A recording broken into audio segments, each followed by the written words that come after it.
we've also seen a lot from investors and insurers that they often rely on originators for the underlying trade data, but also the counterparty data, right, to kind of assess each and every counterparty that these originators work with, right?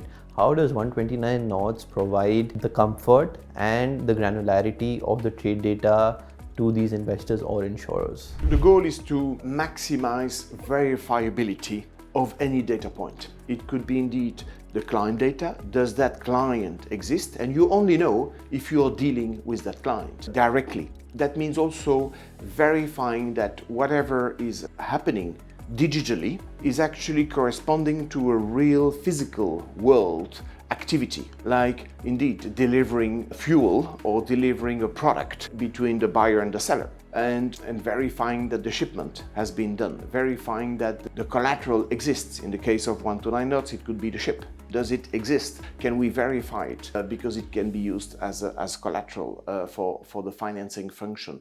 So verifying the data, not just trusting a party because the party is big enough. And so we are seeing a shift from relationship banking, which is the traditional way for banks to act in trade finance. In particular, the large banks, they have relationships with large corporates, and they're trusting that indeed there is enough, and they're securing, of course, collateral, but it's all based on relationships. Now, in the case of 129 knots, we working much more at data level, transaction level. So it's not just the relationship, but it's the granular data that will be sourced from the buyer and the seller of marine fuel to start with.